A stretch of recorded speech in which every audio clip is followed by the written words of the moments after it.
Hello and welcome to another episode of Unfiltered Rugby League, hosted by Conor, Shay, Ricky. and we're all back today after missing last week in the build-up to the Challenge Cup, with a couple of behind-the-name episodes to be released later this week. We're going to go through some of the Challenge Cup fixtures from last weekend and the upcoming Rugby League fixtures that we'll look ahead to for this weekend. We've also some updated information from Ricky's tour to Paris this week, and some videos to be released from there as well. So yeah, thank you to everyone that subscribed. If you haven't already, drop us a like and subscribe on YouTube. You can catch our episodes on Spotify as well. So then, fellas, we're back to it. Back to Super League this week. Any takings from Challenge Cup fixtures last weekend? I don't think you can take much out of it, really. I think there were a couple of batterings, weren't there? So I think a few teams will probably try to bounce back a little bit this week, but I don't think you can take much out of this weekend, really.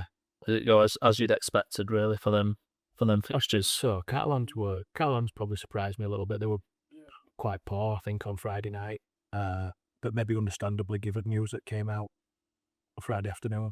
Yeah, that can't help. Kind of. I'm assuming the players potentially knew that slightly before then, but even when you're trying to build up to something like that. So I'm assuming Ed McLaurin and Pearce taken over. And Ryan Sheridan. And Sheridan, yeah, I forgot you were there. Yeah, he's always had good raps, though, Ryan Sheridan, hasn't he? Yeah, he's always done really well, and he's been assistant coach to Darryl Powell for a long time. It's like doing it, never takes his cap off.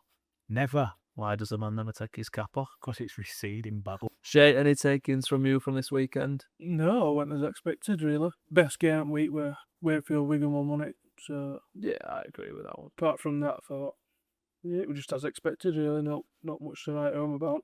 Well, instead of going in chronological order, I'll throw in just a couple of pointers. Obviously, there's a few bands that have come out from the fixtures at the weekend. Probably have to go with the Jazz Tavanga incident. What were your takings on that? I think it's just one of them that if a leg is in an awkward position, you're going to naturally try and kick out, aren't you? Whether it's intentional or not. You're always going to naturally try and straighten your leg, especially if it's going the wrong way. And it did look like that, didn't it? His leg did hyperextend, and obviously that at that point you immediately try and move back, don't you, into a different position.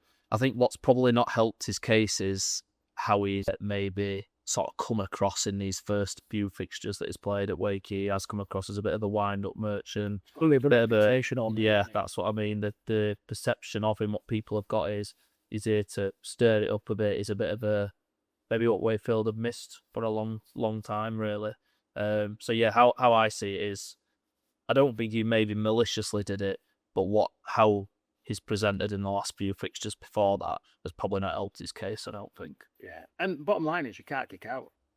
No, I think They're the rules now, aren't they? it was definitely a sin bin. I don't know how Darryl Powell's come out and said he thinks Liam Marshall potentially purposefully laid on his leg. I'm not sure how true that is. I don't think Liam Marshall will go out there to injure, but what I will say is I watched that Wigan game and I've seen a lot of comments. Wigan, every single time a player went into a tackle, they were trying to win a penalty, just getting tangled up, just constantly. Now, I'm not saying Liam Marshall's purposefully laid on his knee, but Liam Marshall, I think, tried to keep somewhat of Jez Tavanga there so they can get a quick ruck or a penalty, or like I say, there's a man out the defensive line there. Yeah, I thought I saw that as well, because obviously you can hear sometimes what obviously the ref's saying in the calls, and you could hear him saying almost like, no, you're holding him in, sort of thing. Like, so the refs are obviously privy to what's going on out there and can see it. And yeah, it probably works a few times, done it, but I think obviously what we take from the incident as well is Harry Smith's ended up with, is it a 3-game ban he's been given? You sort of look at it, don't you, from a sense of, well, has Tavanga got 2? Did he get 2? He got 1. So you got 1 game. The problem was that was just petulance on it, as said on commentary. Like, he was stupid, but like I said, as I think if Harry Smith could have seen the replay that we've seen, I don't think he'd have gone straight over to Vader on the floor like he did. I think it was more just a thing he's seen someone kick out at his teammate. He's kind of gone into it. So yeah, I think a 3-match ban were harsh for that one. I think the thing with that is it's happened before, and I can't remember who it was. There was an incident where it was like an injured player and someone shoved him or something, and it has resulted in it. We don't lose an injured The flip side of it, you look at Tavanga getting one, but then do you remember the Luke Gale one from a few years ago? And he ended up 6-7 games. I think it cost him his whole career. That I think he had to get them fixtures in, didn't he, to trigger a clause in the contract, which I think he spoke about before. But yeah, you can see it's almost unfortunate on Smith's angle, as you say. I think he probably just felt like he's seen someone kick and, not took kindly to it, as most would. But as you say, it looked kind of more petulant than anything. I don't think he's he's just trying to almost get him off. But could he have let up and shoved him, or twisted his own leg into a different way? I don't know. But yeah, it's ended up in bans, and to be honest, I know Wigan have advanced through to the next round, which were the main thing for them. But looking ahead for them, well, they're going to move without a half-back, and there's talks, I think, of maybe Kieran going back into the halves, but they're already struggling in the centres, so where does this leave them? And there's some no French. And so For a while. Laws is suspended. Yeah, he's obviously suspension. I think that was the biggest thing that a lot of people took out of the game were just the inconsistencies across the refereeing. It seems like it's encouraged now for players to stay down and milk it or go down, because that's how it's going to get reviewed. Whereas I think it should be whoever's doing, say, like the bunk, should be looking at the game constantly and saying to the referee straight away, stop it, like stop the game, don't let him play the ball, I want to check that. Or just, even if it goes past the player, then just I'm bringing that back. He's lent his head in, he's nutted him, he's got 3-game ban for it. So realistic on a game, that'd have been a red card. That'd have been massive. I think there was still about half an hour left to play at that point. It's classic case that though, isn't it, where the players obviously been dealt with after the event, but that doesn't help the team that's just going to cut them. No, I think for me, and I know you mentioned like the bunker and whatever else, but sometimes these referees need a little bit of help. When they come a sideline or Edrich from a video, something needs to be done. You sort of feel like they sat there with their feet up, like just waiting to be called upon, rather than, like you say, they're watching the game and in referees hearing like, stop the match now, I've just seen this, stop it. Sometimes you do think, don't you, we see it from home, so why have they not? Yeah, we get there's that thing of they've not seen it live. We get that, they're there, everything's so quick, and there's got a bit of empathy with the referees that are on field.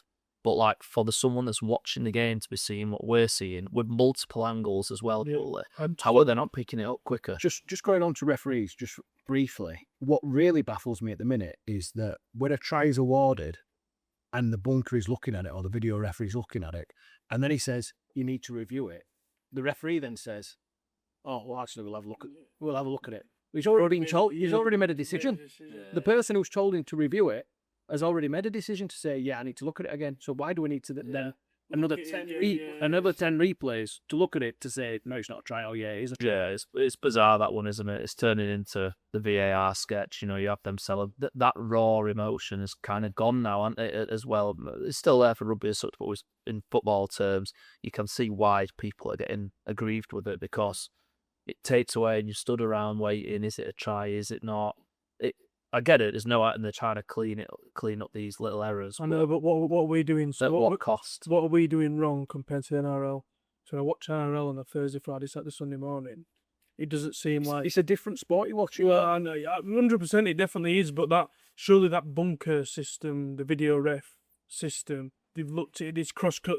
I think they finessed it over the last few weeks. So yeah, they are. I think there were errors. This is our first time of bringing it in and looking at it. So you can only hope it'll get better, and we'll come on to a bit of the NRL stuff in a bit. See any developments, what you might know, Ricky, from that. But you'd like to think if they do get a grip of this, then hopefully that can help to develop what we're experiencing at the minute on that side of things with the TV and whatnot. So, yeah, maybe is there anything to be said in teams are managing to these bans? So they're getting a ban. So let's say Aaron Smith has got his ban, Walters has got his ban, Wakefield are no beneficiary to that unless they played Wigan next week or whatever.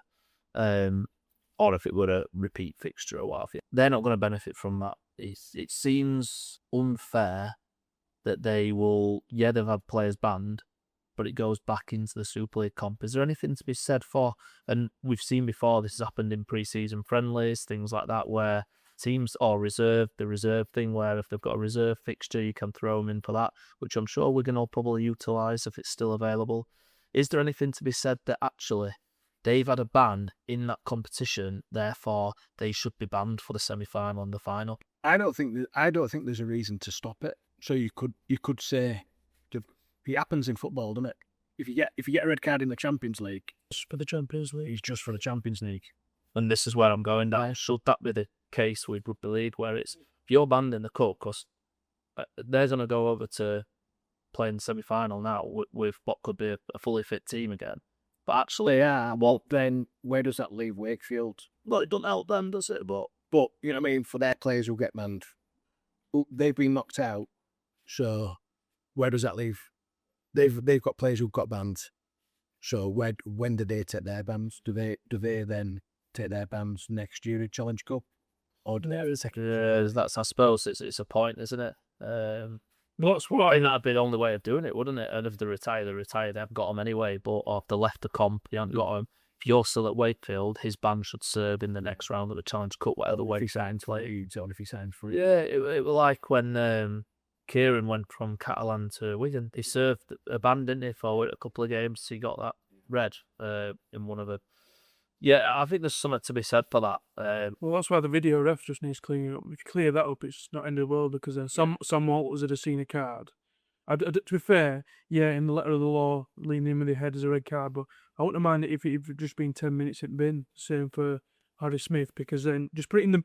I think unless it's a blatant, obvious red, just put them in the bin and put it on report. Then you can get your bans as well, but then it's actually affected the game. Where Tavega went off for 10 minutes and Wigan scored 2 tries. Yeah. So when you put it like that, if Sam Walters then had gone off after that incident for 10 minutes, Wakefield could have got back into the game. Who knows? Yeah, I agree. What I do want to bring up is, and I thought it's quite timely actually and quite fitting, that Wakefield, to me, and we sort of spoke about them at the start of the season, didn't we? That they weren't really looking to the levels maybe they were producing last year, but they've kind of obviously lost them first couple of fixtures at the beginning, didn't they? Got that Huddersfield win over the line, and they've seemed to have picked up and built on that since. Unlucky really not to go through at the weekend. Like I say, probably could have gone either way. If not, maybe the better team possibly lost on the day. It does make you think.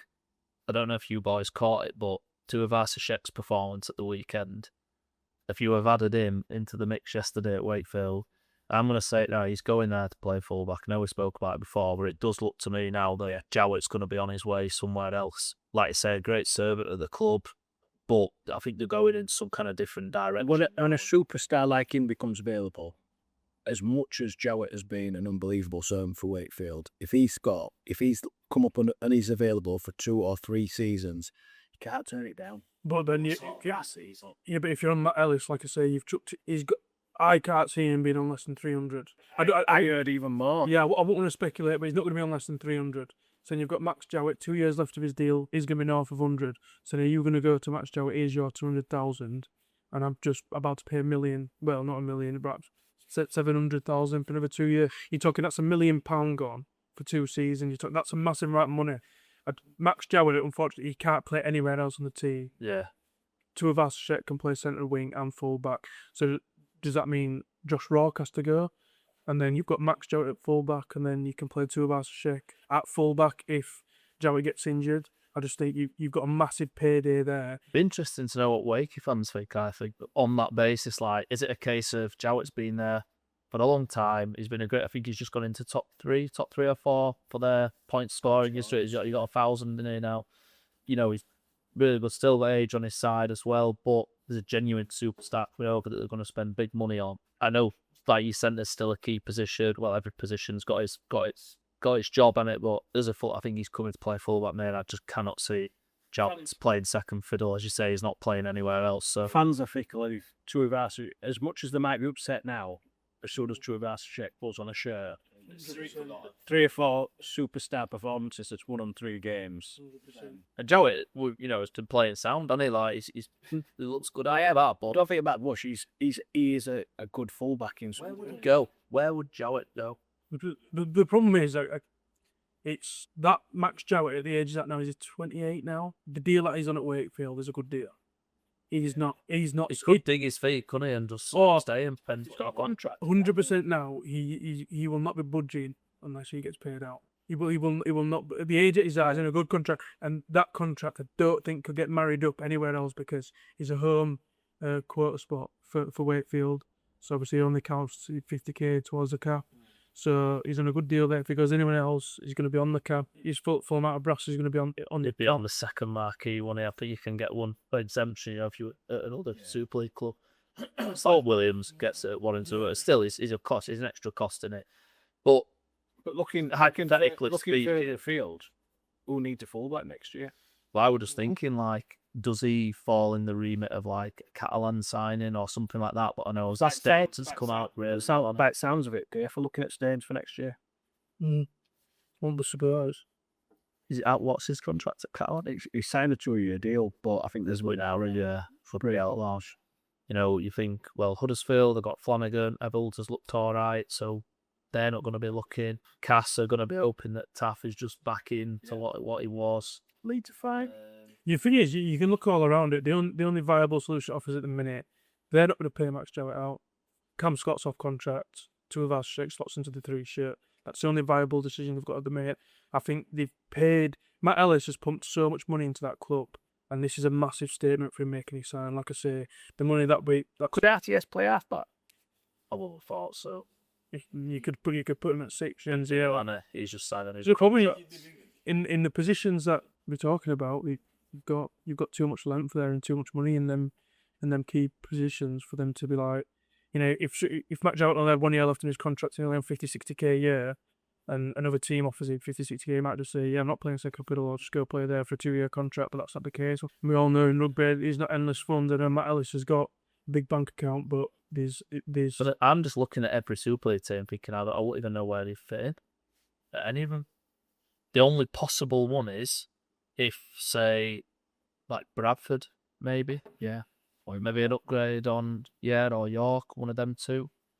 Possibly York with Applegarth there. Because Nofaluma played fullback all the week, didn't he? At York. Which is a winner anyway. So yeah. York is probably a viable option where he could go there. Obviously, like you say, if Waking would pay out job, and I don't know, maybe he's got that much money that he just think, well, we don't want people sat there moping about, so we'll just pay you out. Yeah. There's stuff to look at, but it's an interesting one, isn't it? It'd be interesting to see actually how it plays out. It'd be very short-sighted if they were to get rid of Max Jowitt. It's one of them as well. He's not 25, is he? Like, he's getting older. So. I know, but you've still got a good 4 or 5 years. That Max Jowitt. Do you turn out and say, look, we're bringing in Roger for 2 years. We'll sign you up to a new deal, but you go to York for 2 years. You go to see what happens. No, but he'll play wherever he goes, and then come back to us when Roger's done. I can't say, mate. I think I'll just thank you for your service. We're off in a new direction, and he's not part of it. And teams do it, don't they? Yeah. I know it's more your bigger teams end up doing it, and they can afford to maybe pay him out, but I just cannot see him staying there. Well, it'll be interesting to see how it plays out. It'll be interesting to see what Wakefield perhaps think as well. Probably someone else. I mean, this guy's got that much brass. Caps with Jake Truman, Marquis, Mason Lino. Marquis, Truman will fall into that bracket. Trained at another. Is Truman a Marquis player? Yeah, Truman's Marquis. He's all you watch. Because you forget about the whole gig. The whole gig he was at. Well, I don't know how to say it, but he. So you're over here, we were megas at all. But he was Marquis last year of his deal. Was there some big contracts, like you say, McMeek and Tom? Honestly, you've got to move you up on cheap grass. That's what I mean. Like, I'm just thinking for that. I'm thinking for Wakefield, like they're already they will be much budging room there. Obviously, Roger's going to go down as a Marquis, so only 180's on cap. He's got to go down as Marquis. There's no other way you get around that sign. Oh yeah, definitely. So he's going to go down as Marquis. So I just think, like, what other budging room have you got? But they can't afford to get rid of players like Max Jowitt because, like I say, he's only 50k on cap. But that's huge for a single league. That's how Wigan get away with doing how they do it. So it's one of them. Unfortunately, that salary cap ain't budging anytime soon. I don't think. The trouble they've got as well is you've got they're in sort of like that it's a second year in the Super League, so they're going into that third year of players' contracts, if you like, from Championship, which is probably going to be their most. I mean, the thing is, it's part of the contracts, and you're in second and third years. Has Meekin got another year in? Has Johnston got another year on his deal? Meekin's looked so good since he's gone to Wakey. Like, better than I ever thought he was, really. He was decent at Cass. But Meekin looked unbelievable at Qatar. Problem is, The masterstroke. For him to go from a back rower to a prof, and I know it happens further on in your career, but he's looked good, hasn't he? He's a shoe. Same to start off here as well at London. See him at just seen how thin he was, not thin, but he just all of a sudden put loads of size on a Cass and then got even bigger at Cadillac. Yeah, and then went to obviously prop mould. What weight on him back in Qatar? It is well. bread and wine. Probably yet, yeah. But yeah, obviously they really want any other fixtures. Well, obviously we saw Saints come out on top, but Catalan didn't really look like they came out of third. Saints, sorry, looked like they got out of first gear, to be honest. It's sad to see, obviously it looks Winfield's out for the season, but he started the season really well for Saints. So that saw that try saver in the derby where he held the Ellis up, which somehow I have no idea how he did that. Someone's saying that he signed his last contract, I think last year. He's had a load of injuries. Yeah, His contract was on stipulation or playing X amount of games that he's out for the season. So it does sound like Paul Rowley really likes him now. So he might end up like I said, but then them sort of players, they can't be overlooked. You all know he might not be a world beater. Like I say, like homegrown player. With your salary cap now, like if you get rid of the salary cap, yeah, you might be looking at a different story. The club needs a player like him. You do. Works hard as well. He looked really good, I thought. It looks like you look back at great teams over the years, and they've all had local lads. I'll give it It wasn't play there, though. Yeah. They're probably not on as much money as what they probably should be, or if they went anywhere else, they'd probably get way more money. Yeah. But they stay there Because, yeah, I love the club. And then, sadly, Murphy were picking up some tries as well. Obviously, a bad dislocated elbow, by the looks of things. So if you saw, Yeah, so it's throw that nasty. It looked horrible, but I don't know if I don't know. That's going to be No, isn't it? Like, it's not going to be a quick one, is it? yeah, you sort of think how long. Nothing's been said of how long it'll probably. It'll depend on. If you need if you need if you need surgery, that's what buggers you in it. So it's like if you dislocate your shoulder, it's all right. But if you do need surgery, then that's it. If you took it 12 to 14 weeks, put it this way, it's going to be a couple of months. Yeah. It looks shocking. I think you look at the game and you think, why is Dagnall sat on bench? But And the worst bit was it did look like it gone back in by the time it, like, usually when shoulders pop out, you get it back in, they go off, and then you can send them for a scan. But obviously, he went to hospital straight after the game. he was hard with an elbow. But like, I don't really know what ligament to. Obviously, I know there will be, but I don't know. Like with a shoulder, you kind of know, don't you? But or is it one of them? It's a freakish accident. That's it. Like you say, it's back in and it's sort of strapped up, but it's one of these that. I suppose you've got players to be playing Felt's back for them, And and you got the one Dagnall as well. Dagnall's going to slot back onto it. So When he comes back, he might be running around like Nick Fazzard. it probably might have to be, forehand pass. They'll have had some metal to that probably. I think the size of it, Jesus, it was huge, that wasn't it? But yeah, Catalan just probably a bad time to put them on it. I think so. Yeah, I think with announcement of news leaking that Joel was leaving, and yes, they hadn't announced it properly yet, but news leaking that Joel leaving, it's not ideal timing. I think they only flew in on Friday morning. Who do you think they'll look at now? Honestly, I don't know. I think we might look at. I always saw. They go overseas. I think so. I think they always saw. I always saw Joel as a bit of a stand-in until they could get a big. I think they needed to name. redo the squad as well, didn't they? I think that will. Yeah, and I think for me, there's lots of rumours that this is going to be Trent Robinson's last year at Roosters. Over in Oz. So if this is Trent Robinson's last year, he wants to go back to France. Wife is French, wants his kids to grow bilingual. He's the perfect man to take over the job, isn't he? Because like you said, Roosters might want to go in a different direction now. He's been there a long time. And he is, hasn't he? Sometime longer coaching. I know Bellamy and stuff. It's a lot for NRL as well. It's a long time for NRL. To stand for that long, and I know they've always been there and thereabouts, but to rebuild teams and but I think that's what's can be commended for. He's rebuilt teams to never be dropping back down. You know, it's like in NRL, you can be first one year and 12th the next. You know, it's But he's always, probably 9 out of 10 times, made the top 8. Yeah. And they've always been competitive in that top 8, but they've always made the top 8. yeah. Well, there's him in there, Robinson, which is possible. I think Again, I'm sure that Dermot's name will come back into the mix again. Seabold, does he come into it? possibly. Do they look for someone soon, or do they just going to have it? Surely not, because it was still The holidays, it season, always makes me laugh because a couple of years ago at Warrington, when we were looking out for a new coach, I was joking with Bernard, and I said, says Warrington might come after Steve McNamara. And he said, you don't bother me, because I can always pick up the phone to Kevin Malters. And that might be a left field appointment. Kevin gets the World Cup out of the way with Australia. Yeah. If he wins a World Cup with Australia, he's won an Ashes, he wins a World Cup, what else is there for him to do? That's a good point. He's won State of Origin. He's done pretty much everything over there. Does he come back and give Super League another crack? Could be a good pick-up, that. More better good pick-up. I just think it's early days, isn't it? So I think, do they think of, we'll get someone in for some just experience sort of thing, see how they go, give them till end of season? Do they get someone on an 18-month and maybe it's Robinson does another year there, and how does it work? A bit actually difficulty in getting rid of someone, well, not getting rid, but someone going so early in the season. Yeah. We'll come on to Hull in a minute, but yeah, it'll be interesting to see what angle they go from, because it looks like the playing side of things has gone from a completely different side of things to what it has been in the last few years. But yeah, interesting times. Obviously, you went over to France in the week.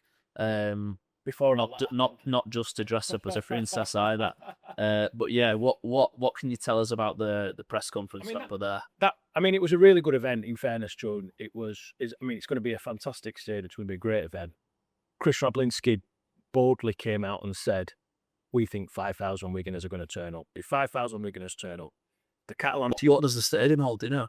Just over 20. Right. So if Wigan bring 5, if Catalans can get 10 from Catalan fans, and they're playing the French Grand Final before it as well. Right. And that'd be good. So Fans from fans from them two teams as well. So if you can get 10 from the south of France and 5 from Wigan or England, that's 50. You're very close. You're at 75% then, aren't you? Yep. So then I'm sure you get the but then you look at, for me, local community, all the local fans that could come in. They've got 4 local teams playing in Paris at the minute. At the press conference, there was a chief exec from Stade Francais there who used to play over here, played for Bath, was a French international, played against Wigan in '96 in the cross-code games. So has a real big respect. Came out and said that he learned a lot about defence when he played. Experience. Well, from that experience, but also when rugby league coaches were coming in and coaching him, so Sean Edwards and the likes. So if he gets behind it, and he is behind it massively, then Stade Francais might put in another couple of thousand. You might be looking at a sellout. And if you've got over 20,000 in Paris, the biggest crowd they've had in Paris during Super League, yeah. Catalans then have got on their resume that they've got a massive crowd in Barcelona, massive crowd in Paris. They've taken games to Montpellier, to Béziers. They're redoing the stadium over the next few years. So they're going to take more games on the road over the next couple of years. Yeah. I think they played down the opportunity to play in Vegas. Yeah. They said that they won't be looking to play in Vegas because they're putting so much effort and so much money into the new stadium, that on the new stand, that they, as soon as it's built, they want to fill it. Yeah, to play games. But great to see people from Rugby League commercial there.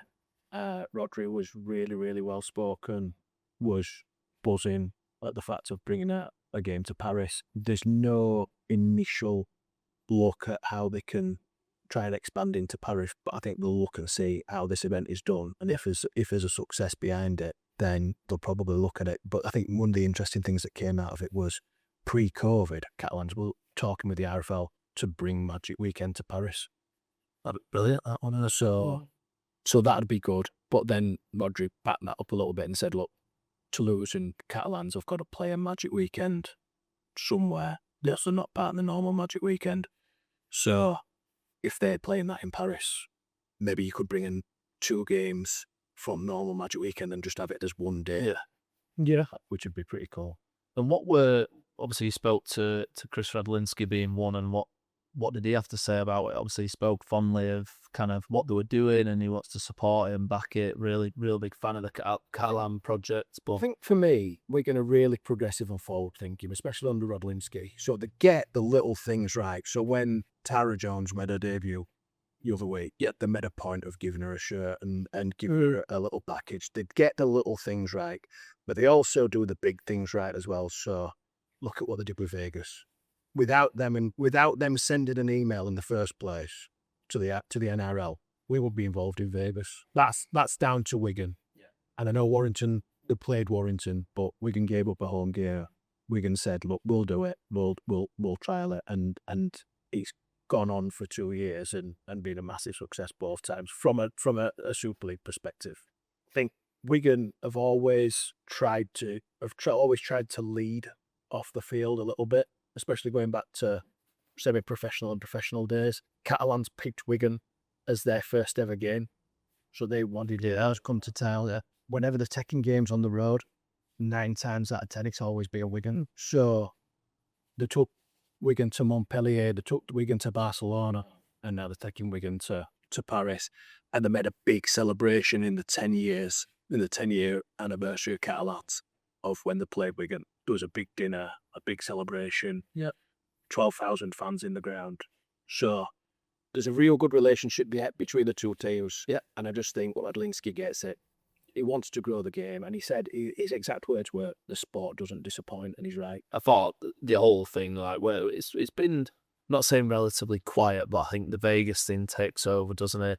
People then think about Magic Weekend, think about Challenge Cup Weekend. But I think this game could be something really special that, as you say, if that ends up being a sellout or close to a sellout, could be really something. Did you get the impression it was something that they wanted to do again, or as in it'd be a repeat fixture of them two doing that, or do you think it because Catalan would do it again, but possibly with different teams? I think they'll always try and explore something with Wigan because of the relationship they have with them. But there's always the opportunity, especially with the second French team, that can do something with Toulouse. And they'll look to take games on the road next year. They've got to take games on the road because they will be able to have games hosted at Brutus when the works are going on. Do you think that, I know Toulouse are based in France, but do you think they would have the same pull as what Wigan coming to town would have? So do they need to get teams like Rhinos, teams that are well Or Hull KR as well. Yeah. But Toulouse, you can say like the champions are coming to town or whatever, you know what I mean? But Toulouse is a French derby, isn't it? And Toulouse is I think people undersell it. Toulouse is a massive city, and the commercial revenue that can be generated from Toulouse is massively underrated over here because we don't hear enough about it. But Toulouse is massive. It sounds like a just a positive thing overall, doesn't it? Whether it happens next year or the year after, I think it's something what Catalan just need to keep exploring new options and how to grow the game's obviously grown so much since it started, and you know we're now sort of far down the line. Is it 20th year? 20th year for Catalans this year, yeah. You know, and it's, you know, going right back to even that first Challenge Cup final appearance in 2007 to a grand final appearance to finishing second in the league that year. Did they finish second? They've won a league leader shield. Did they win it that year when Got to a grand final, we got to a bit. there were Wigan Saints and Catalan up there? They all finished on same off there, but someone had better. They've won a league leader shield, and they've won a Challenge Cup. Won a Challenge Cup, yeah. You forget they absolutely won the Challenge Cup, didn't they? So the thing has been a success, hasn't it? It just, you sort of think, don't you, sometimes, why can that just not be replicated? But there's a lot more goes into it than just picking a club and a place, isn't there? But I just think the whole thing will be a great success. And yeah, also we can get some of them videos and features out in the next few days, just to see who you're speaking to and see if there are other comments that were made. But obviously, yeah, we managed to get you over there first class, didn't we? And Oh yeah, thanks for that. yeah, we'll let a princess out of it. But yeah, what I want to touch on as well, obviously you mentioned Toulouse there, just a quick one. Looks like Tyler Dupree's on his way to Cass next year. Good signing for Cass. I think so. He never lets anyone down, does he? I was surprised that we're gonna let him. I was surprised that we're gonna let him go on loan if I'm being completely honest. I will, because their forward pack doesn't look up to much at the minute. I don't think we're going to know. Patrick Mago's come, had a few good games. Also in there. He's playing for a contract, Patrick Mago, so as most players do end up stepping up the game a little bit. You know, you've again, we talk about longer term. Could Dupree be part of that puzzle? But they've obviously seen something that they either don't like. Or there's always, I mean, you look at him when he's gone to a big club, he was at Leeds to start off with, wasn't he? Yep. And then he was at Wigan. There's always a reason why them clubs let him go. So, yeah. Honestly, we're not behind the scenes, so we don't know, but there's always a reason why clubs. What we rate him, and like I say, it's going to could be a real astute sign. Obviously, they've signed Rob Mullen as well, going in there. So they're actually looking like a real strong forward pack next year.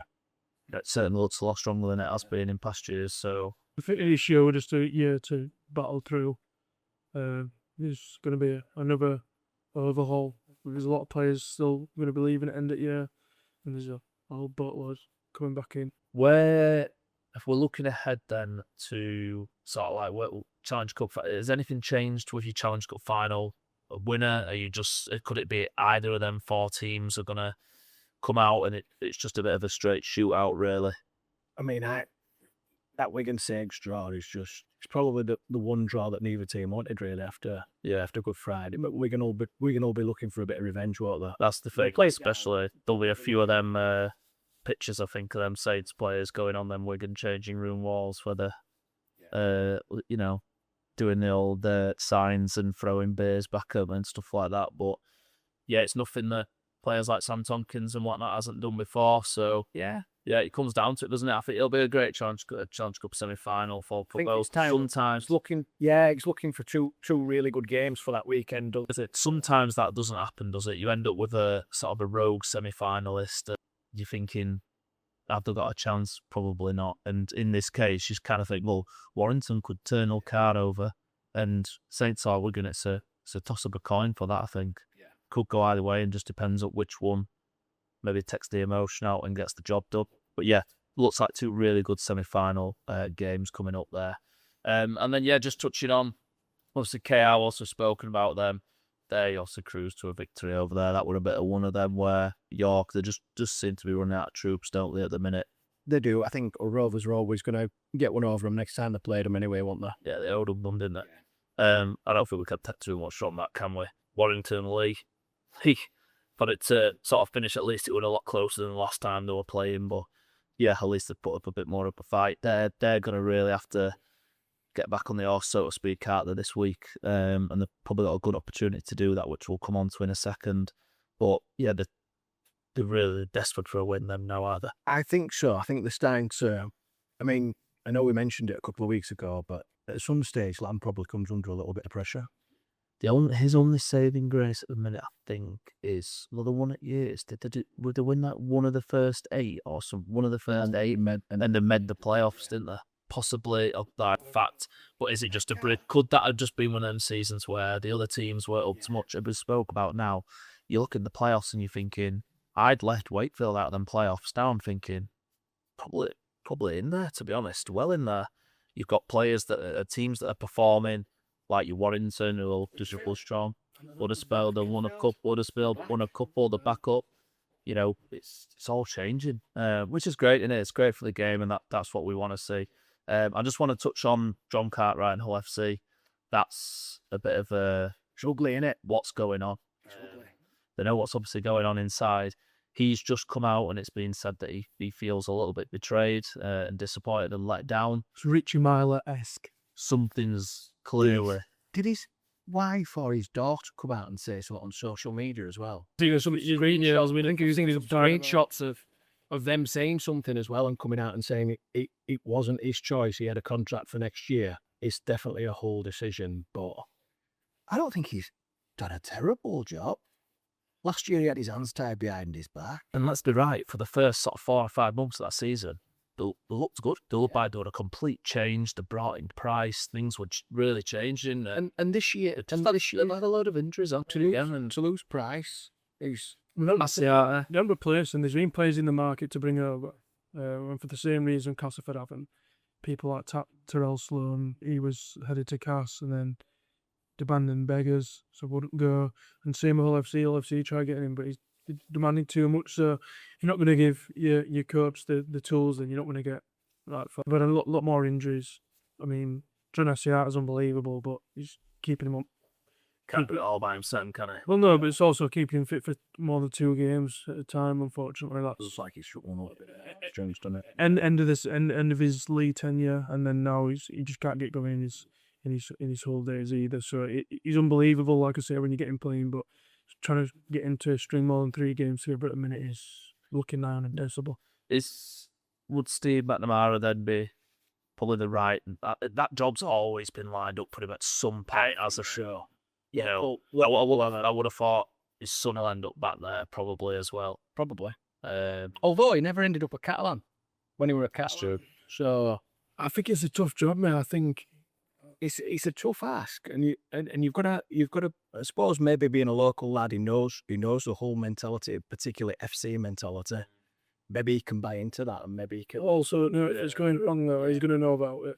I mean, the best period. What would you associate kind of their best period? I know years ago, 20 years ago this year, they made the grand final. They had a couple of Challenge Cup. They had a Challenge Cup final, Okay, that Lee Radford when he won it. They won a Challenge Cup, which were under an Aussie. John Kay, the one under it. They made the grand final in 06 under Gentle, who was an Aussie. And then Challenge Cup again away, I think it was, in the final. And I think that may have been under Radford, wasn't it? That wasn't Radford then, but they did. 2017 was that. They did a couple of years, didn't they? Then, so they've been there. They've made appearances, haven't they, in place? Made the playoffs in a couple of years, but the consistency's just never been there. And the money that gets spent at that club, there's almost more pressure on them than there is KR still.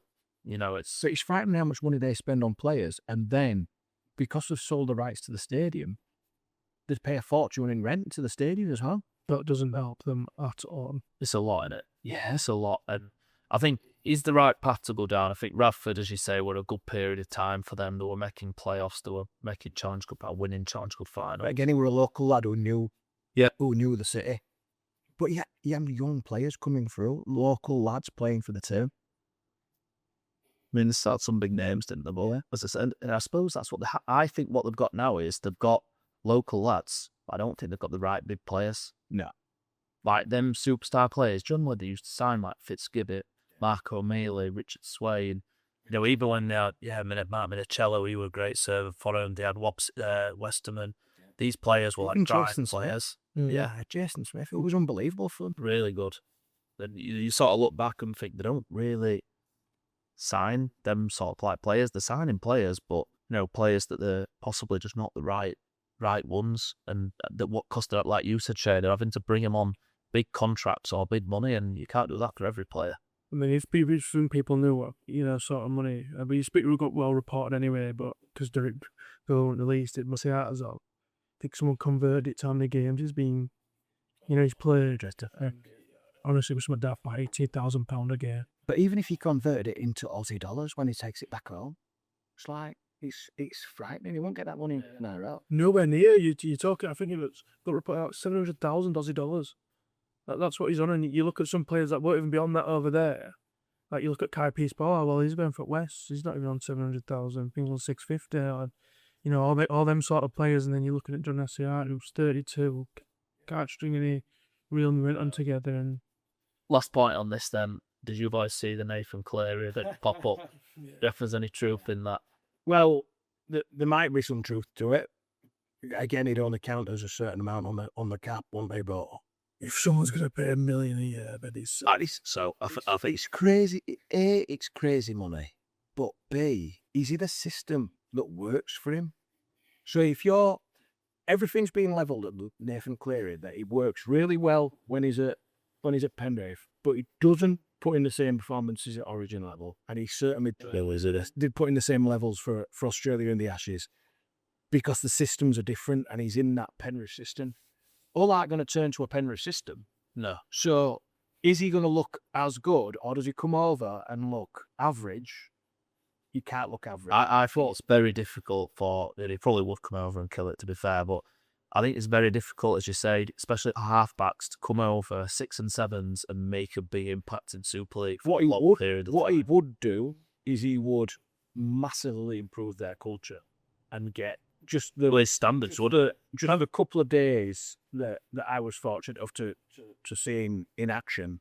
He was training, and straight away he wasn't going out shopping or whatever else. He was straight back into the team. He was recovering. He had the air pockets on his legs. He was recovering. He was making sure he was doing all the right stuff, eating the right foods, recovering the right way, and preparing himself so that he could have the best performance at the end of the week. I think And that's how focused he is. He reads books. He don't go on his phone, and he's got a phone literally, and he switches it on to do not disturb, so people can't get hold of him. The professionalism and the focus that man has is unbelievable and incredible. Like I say, that for someone to be in that environment and up level your standards to that point, it'd be like, look, this is the benchmark. It'd be like, yeah, this lad's the equivalent of 5 marquee players for some clubs, or 4 to 5 marquee. But is the investment in him alone worth more than 5 non-reliable? I'm not saying not reliable, but 5 lads that are just not up to that standard. Like you say, that professionalism is elite. It doesn't get any better than that, does it? For someone to be sitting there reading books, for someone to be sitting there turning his phone off and not scrolling all the time when you're in recovery and whatnot, Meditate. for him to bring that in, bring it to a club would you can't see how it wouldn't elevate a club. But it's a lot of money. I think if the fact his missus wasn't over here, I don't think there'd be any rumours of it at all. That's the thing that's always kind of kept in. The only other thing is his missus, well, I know we'll only be 2 or 3 hours away, but his missus is over in Manchester, so you're then led to believe it has to be one of their clubs around there. Does he want to live in Hull? I wouldn't have thought so, even if he's been paid £1 million. What's wrong with you? if he gets offered £1 million a year, he'll come. I could bank on that, but I just don't think there's £1 million being offered. So Hull?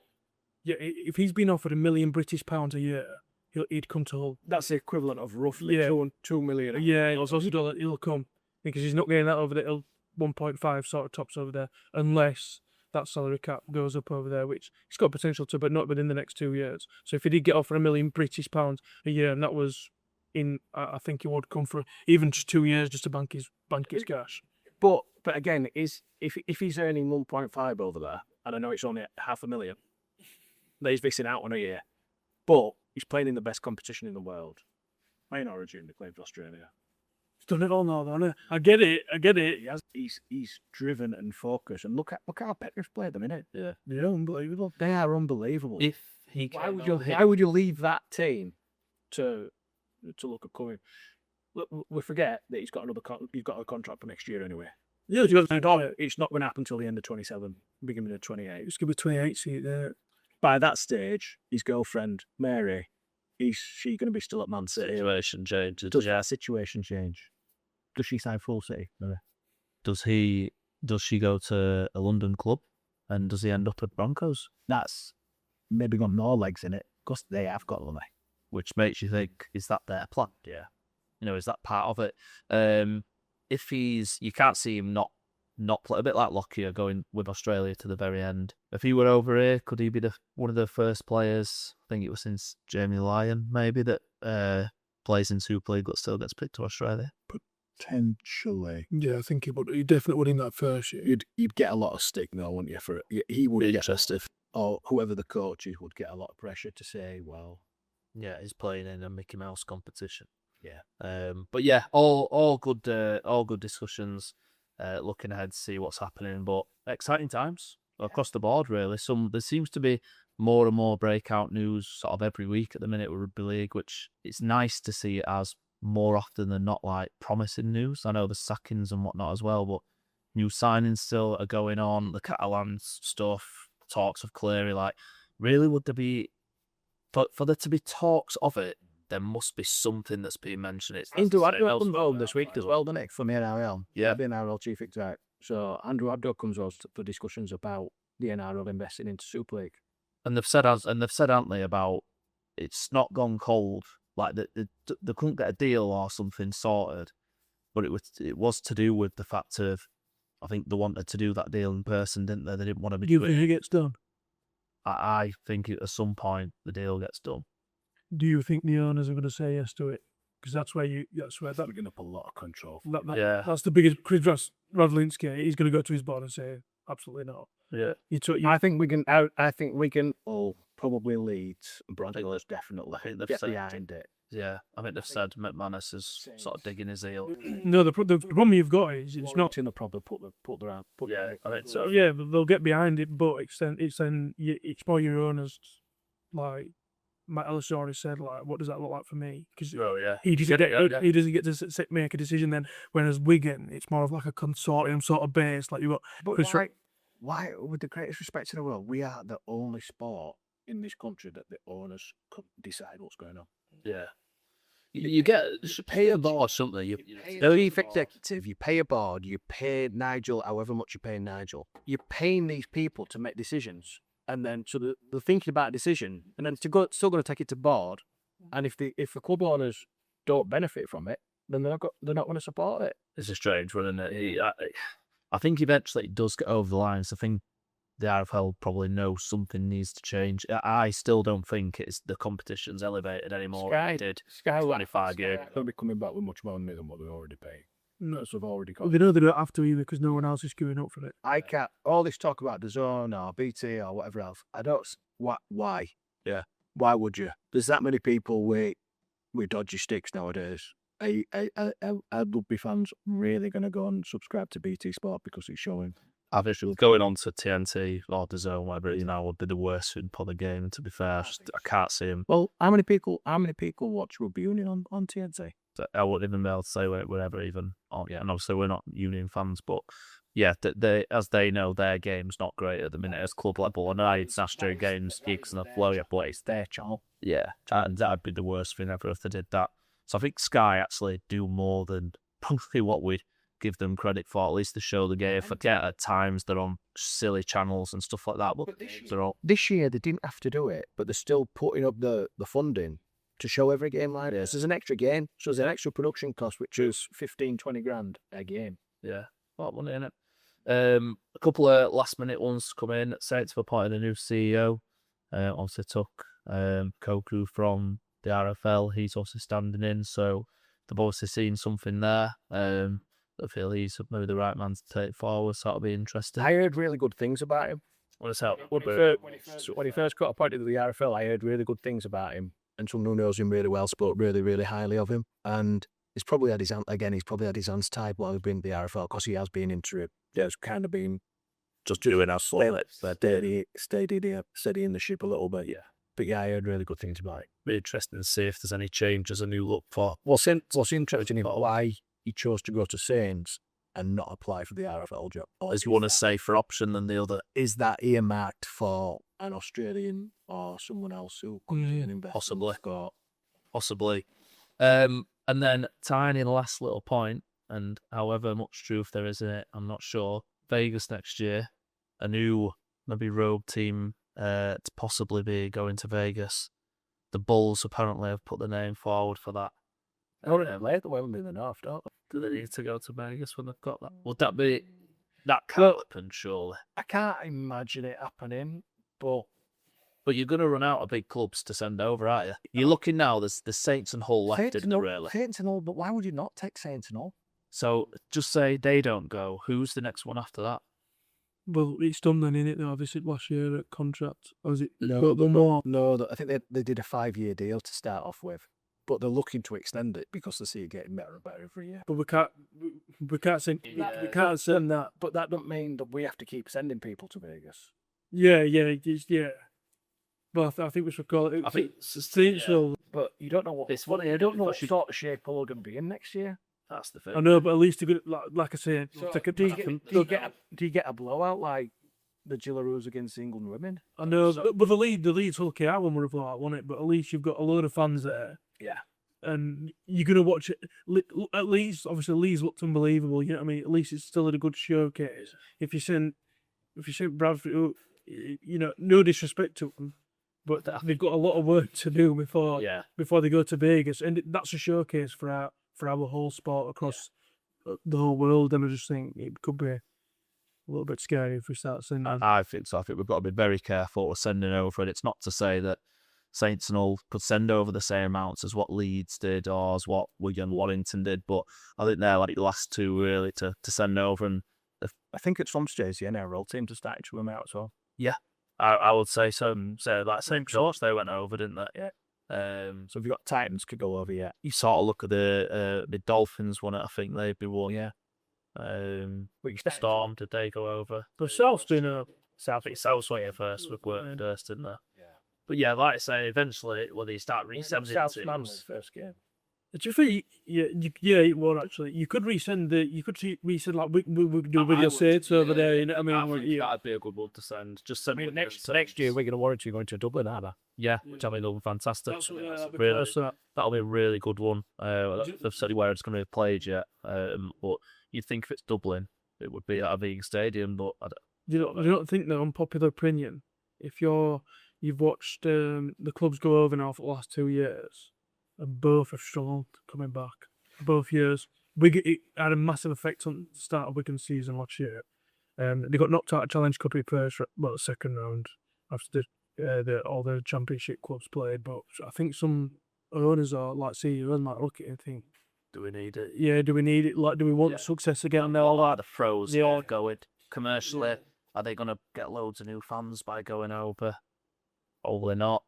The costings were going over again, and then obviously coming back, and how it affects them coming back in the start of their season. Is it better in the middle of the season rather than at the very start? I think there's a lot of stuff in that to consider and you wouldn't really have any kind of disagreements with a CEO of a club if they're deciding that actually I don't think this is the right viable thing at this time, especially if the team's on a rebuild cycle, which Saints and Hull are a bit on that area, so it's possibly not the right times for them. If you're only going to have to go. You're a Saints fan, and you think, I don't know how we're going to go.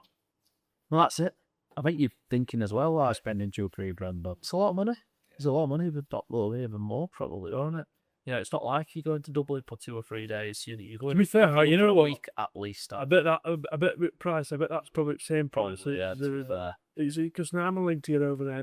I think the Dublin one will be great, though. No, yeah, I think everyone loves going to Dublin. It costs a load of money. I'm surprised there's not more rugby league over now because they love the rugby over there, albeit union, but they love the rugby over there. So it might be something like I say. I just hope they do it on a weekend when it's not like a clash of, like Ulster and elite football or like some big game on that week, like Heineken Cup fixture or whatever. Probably will. But yeah, we'll just wrap it up then by talking about this weekend's fixtures. Just a quick fire through. Thursday night, LFC v Saints. How do we see that one going? Literally flip a coin that for me. I think so. Yeah, I think it's tight. I think it's flip a coin. I don't know what in Hull could be, or I'm going to go Hull just to the fact that they had a week off. Yeah, and I think Saints could be a little bit damaged, from the weekend. Picked up a few injuries again, didn't they? I know. Few injuries, not many bodies back, I don't think. I think they're saying maybe Sirenen's close. Yeah. And obviously Worms are coming back. I thought were massive for him. Give him just that big body in the midfield. I thought he had a really good game, actually. I just think it helps them when every year in the Taurus always just helps you, doesn't it, when you just have that week off. Yeah. Just to help. Might was the week before they lost to Catalan, or the week before that. They beat. Sorry, they did beat. Catalan came back at them, didn't they? But they ended up beating them. Well, I'm gonna go Saints just on the basis of what we've seen is I know they had the tough fixture against KR. I don't know. I think there's some players that seem to be. It's how the old players respond to all this Cartwright stuff, isn't it? Well, that's a big, because I think there's definitely a few players in that dressing down tools. They were like I said, there were talks of the they had their injuries as well. Yeah, there were talks of that the strike happening, but not strike, but they didn't go in, did they? After and there were a few rumours that they already had them days off, or they already did it. But I know that them whole players won't be overly impressed with that situation. So it could be a case of that, or it could just be a case of let's get stuck in whilst it is here, then give it a day. Yeah, give it a day. So yeah, I'm going to go on that one. Saints. Golden Point all win. The home part will win. Friday night, Toulouse at home to Hull KR. I think going one way that I'm going to go KR. I think go to Toulouse in that one. Yeah? Yeah, we'll go to Toulouse in that one. I think, so I watched I watched actually the game back, the Challenge Cup game. I just thought York were just quite quite poor. A lot of bodies out and whatnot. But yeah, and we're going to lose in that one. We're going for they've lost last two on Trot, and we're going for them to get that win. Yeah, you're going to lose. I think Rovers. Yeah, I think they'll go very good on there. Giants against Rhinos. I think this will be Don't one of Giants. This will be one of the games. Giants are back in. Giants are unleashed now. The back. They're probably getting more bodies back. Has the pressure moved on? Obviously, they've had a week off. Has the pressure moved on to them rather than Giants for this game? No, I'm going to Giants. Let's be honest. They've took 4 points, haven't they now from the couple of fixtures. Wigan and York. I went to the York game, and it wasn't. Without something. Yeah, I went to watch Fletch from the first episode. A few might know him. We left. It were almost like Giants had lost. Like we were kind of sat there. We were just what's going on? Like it didn't feel like it. It didn't have no atmosphere and things like that. It just didn't feel like they were back. I've seen a few things online of them. People saying they perform really well in this.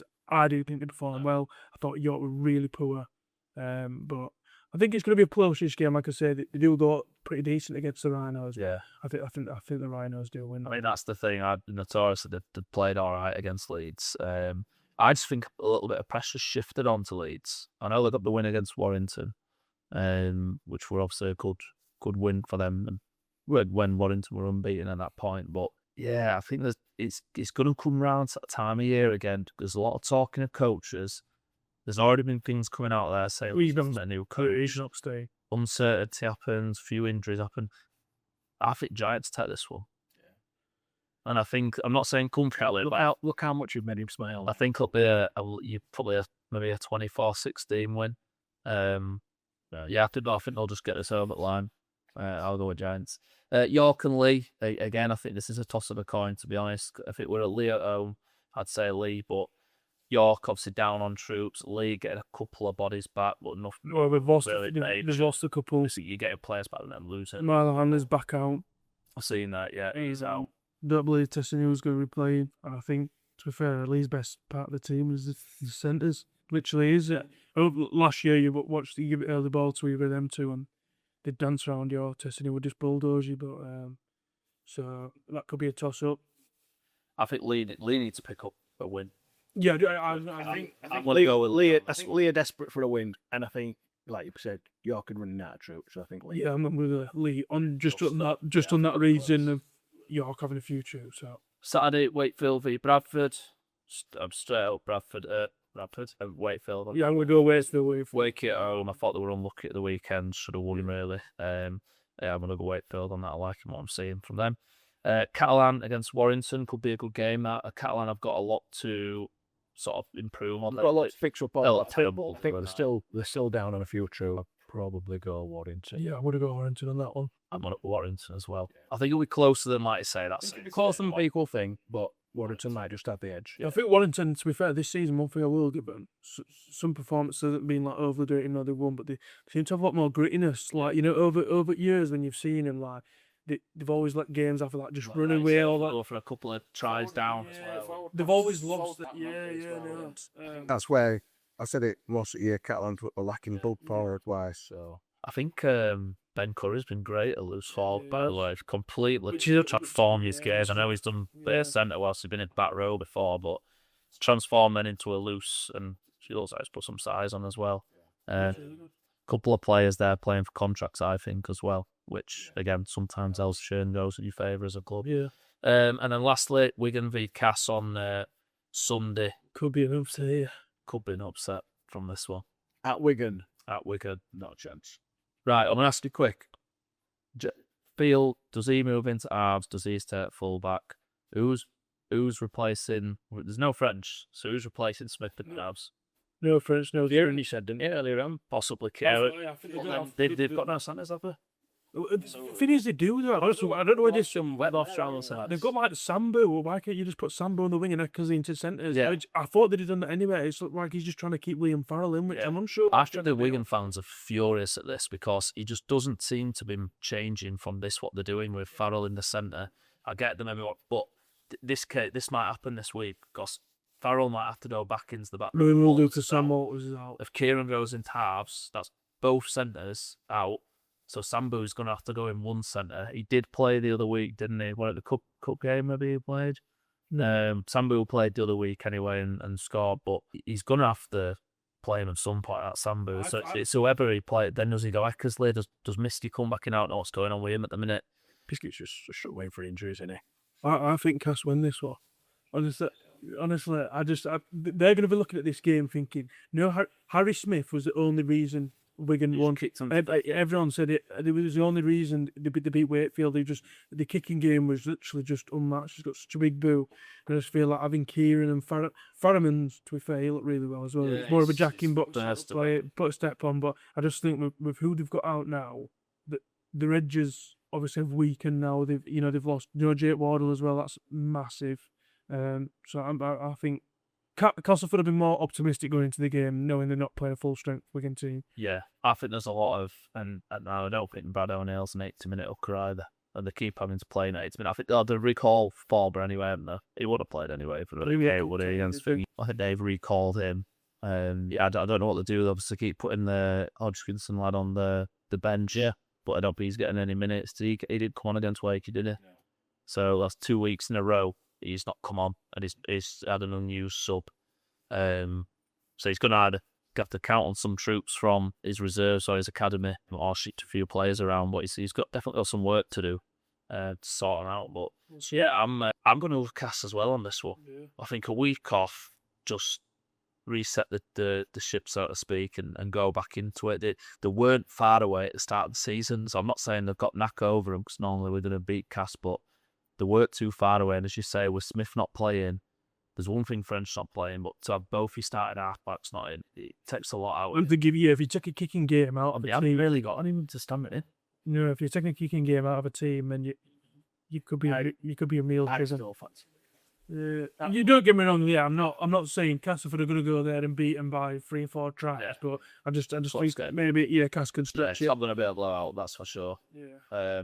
But yeah, that wraps up this weekend's fixtures. As I say, we've got at the minute 5 teams all on 10 points at the top of the table. Warrants obviously are a game in hand. It's competitive. That's what they like to see. Rugby league's a game where notoriously it's been a couple of teams at the top running away with it. And yeah, we've got to say really, there's a few teams just outside of that top 5 there. Ural Cars, they're not in there at the minute.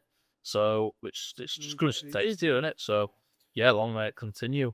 Thank you again, boys, for joining me up and coming on the show. And we'll release obviously this episode in the next 24 hours and alongside our Behind the Name episodes as well. Thanks everyone for watching and listening. Again, don't forget to subscribe, help boost our following count up, and get more people watching and supporting the show. Thank you to No Coffee as well in Sissa. If you're ever in the area, don't forget to pop down for a coffee. Cheers. Thanks, Ida. Cheers.